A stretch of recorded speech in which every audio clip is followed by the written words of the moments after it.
I'd like to show you how you can grow your own fruit and vegetables in bowls, buckets, and recycled containers.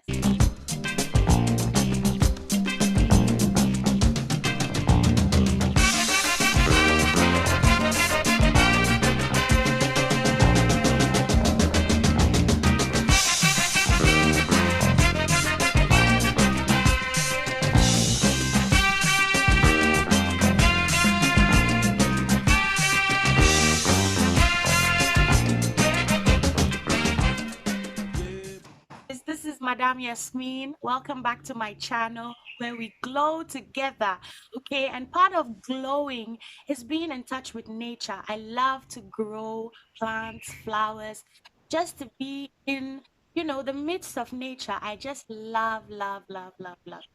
So lately I've been growing my own garden, and I'm going to show you some of the cool ways that you can also grow a garden within a limited space.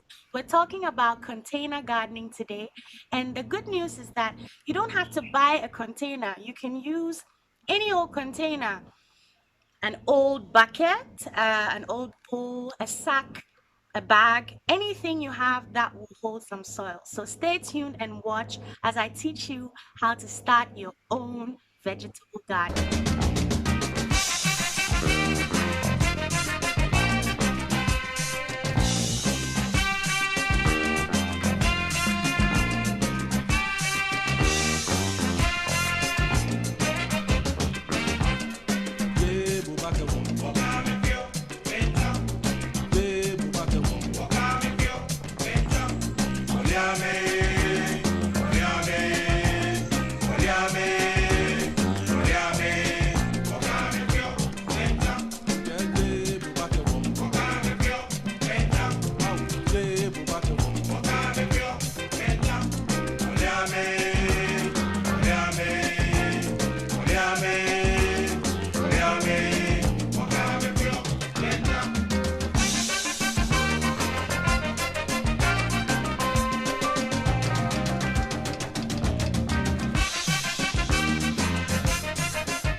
Guys, so there's a lot of hammering going on around here because we have a wonderful project going on.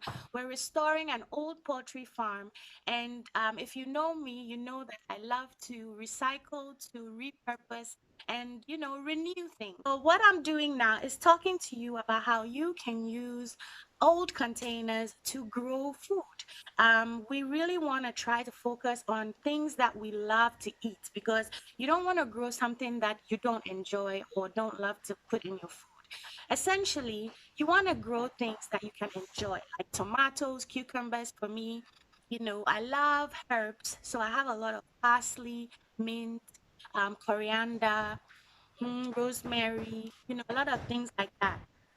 And so here we are in one of the setups that I have that has all the recycled containers.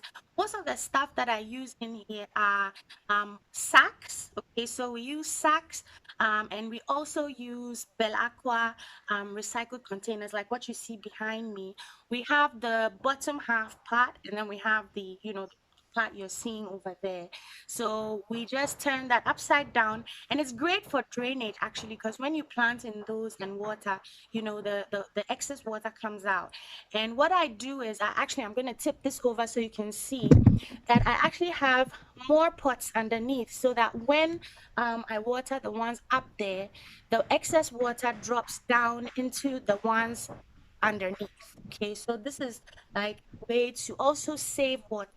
Okay, because up here right now we don't have any water flowing properly. We don't yet have an irrigation system. It's all pretty new, so we have to carry a lot of water and do the watering. Luckily, it's rainy season, so not so much hard work right now. But in the dry season, it gets pretty difficult if you don't have a proper way to water and irrigate your plants. So that's definitely something to consider when you start your garden. Make sure that your garden is close to a water supply. Best place to start a garden is near your kitchen. If you have space, just put a couple of pots and you can always compost there and, throw some seeds in.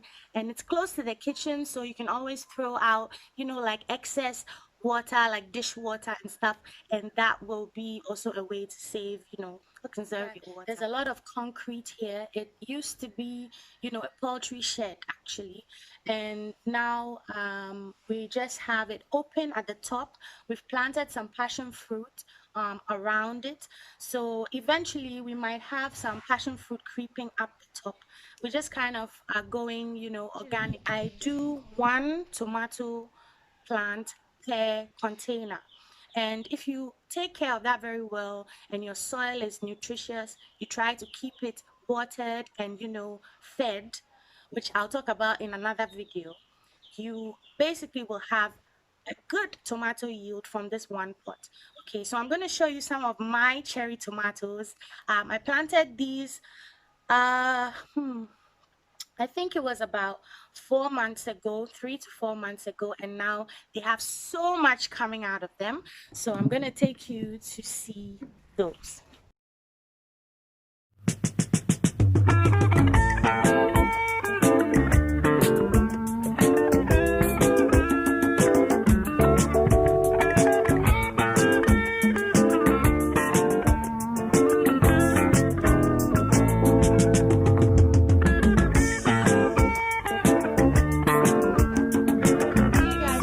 Some tomatoes growing out of a bowl. Okay, like I said, you can use bowls, buckets, to grow them. So right here we've got some cherry tomatoes, and they're growing really nicely. I just have some regular soil. I added some cocoa peat and some compost to the soil as well. For my cucumbers, I use sacks, and that seems to work very well for them. They love the full sunlight, so I put them where they can get a lot of sunlight. Now, your vegetables need at least 6 to 8 hours of sunlight per day. So if you put them in a shady spot, you probably wouldn't have the best yield. So you're better off putting your vegetables like cucumber in the open sun, let them get enough sunlight. And now I'm going to actually take these off. I'm going to harvest them, and we're going to have some cucumber salad tonight.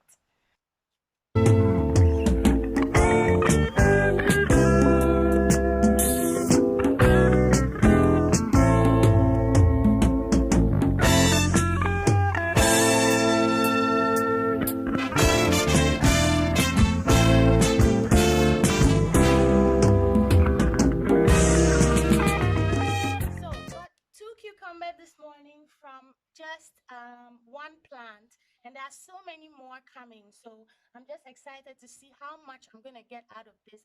I use some compost in my sack here, and I have a few sacks that I'm preparing so that I actually plant more cucumbers because they seem to love it right here. It seems they could get much bigger, but I prefer when I harvest them young because the taste is so much nicer when the vegetables are younger. So don't wait too long when you are harvesting. Sometimes we're so proud of our work, we don't want to take the fruit off, the plant. But it's very much a good idea to actually start harvesting when you see the fruits coming, and that might even make the plant give you more fruit. So yeah, I'm going to keep you posted on my cucumber plant, and let's see how much more we can get within the next week. I'm going to do an update video for you so you can see how many more cucumbers I was able to get over a week. Okay, so today we got 2, and let's see what happens over the next few days. Stay tuned, subscribe to my channel, and if you have any questions, please leave them below. I'll try my best to answer all your questions, and I'll be back in the next video.